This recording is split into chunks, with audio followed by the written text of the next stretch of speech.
මේ පාලම් දෙකම එක වයස. දැන් යහපැත්ත පාලමේ විතර දිගයි. මේ වගේම ඒකෙත් ඒ ඔය කියන මේ විලින් කරන කට්ටිය ඇවිල්ලා මේ ෆොටෝස් ගන්නවා. නමුත් ඒකටත් මේ වගේම ඒ වයස නිසා ඒ වගේ හානියක් වෙන්න පුළුවන්. ඒතර ලොකු අවධානයක් තියෙනවා. මේක කාලයක් තිස්සේ අපි කිව්වා මේ එක ආණ්ඩුවට කිව්වා මේක නවීකරණ කරන සංරක්ෂණය කරන්න කියලා කිව්වා. නමුත් ඒක කිසිනෙක් ඇහැගෙන්නේ නැහැ. මේ බෝඩ් එකක් ගහලා ඇතුළේම තහනම් කියන එක විතරනේ මේ ප්‍රශ්නේ තියෙන්නේ. දැන් යහ පාලමත් මේ වගේම එකම කාලේ. අපි බලාපොරොත්තු වෙනවා මේක ඉතා ඉක්මනින් යහ පාලමටත් මේ වගේ මොන හරි දෙයක් විවසනක් දෙන්න කලින් සංරක්ෂණයක් හෝ මොකක් හරි මේ ප්‍රවේශම් වෙන්න මොකක් හරි දෙයක් කරයි කියලා.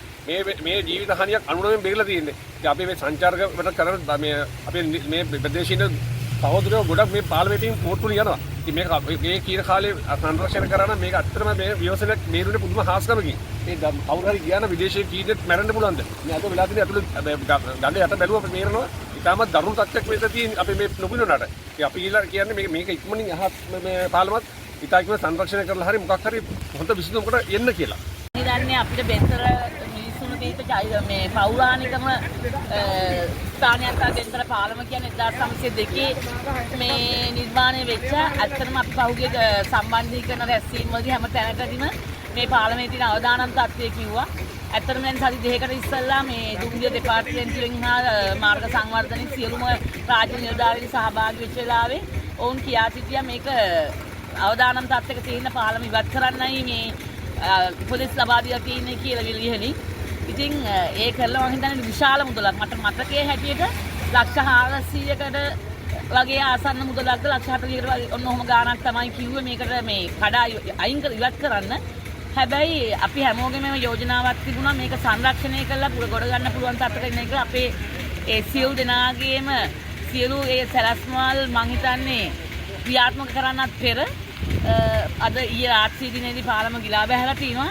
හැබැයි අපිට කියන්නේ එකම දෙයක් තමයි මේක උදෑසන කාලේ වුණා නම් ජීවිත සංචාරකයන්ගේ සෑහෙන ජීවිත හානියක විදේශ සංචාරකයන්ගේ සෑහෙන ප්‍රමාණයකට ජීවිත හානියක් නොවි මෙවැනි විදියකට මේක ඉන්ටර්නෙට් එක හැමෝගෙම දෛවයේ හාස්කමක්.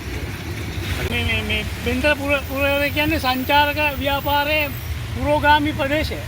එතකොට සංචාරක කර්මාන්තේ මේවා රැකගන්න ඕනේ කියලා මේ බයිලා ගන්න එක බොරු කතානේ ඕවා දන්නවද? එකෙක්වත් මේ රටක් සංවර්ධනය කරන්නේ නැහැ. උන්ගේ පඩි තර කරගන්න තමයි එන්නේ. හරියට ගත්තොත් මේ වගේ පාලම 1902 හේරත් බණ්ඩ මෙතන යනකොට ඔය මේ බටෙන් නවාගෙන ගිහිල්ලා තියෙනවා කියලා අපිට පොඩි කාලේ කියලා තියෙනවා. ඉතින් ඒ වගේ ඓතිහාසික පුරවරයක්. ඒක බෙන්තර පාලම. බෙන්තර දකුණු පළාත පටන් ගන්න පාලම. මේක කඩා වැටෙනම් මුන් බලාගෙන හිටියා. උන්ට තිබුණ මේක සංරක්ෂණය කරන්න. ඔය සංචාරක කර්මාන්තය දියුණු කරනවා කියනවා. මේව සංරක්ෂණය කරලා වෙන රටවල් වල සංචාරක ඇදබැඳ ගන්න වැඩ කරනවා. මොනවද මුන් මේ කරන්නේ? බොරු බයිලා ගන්න.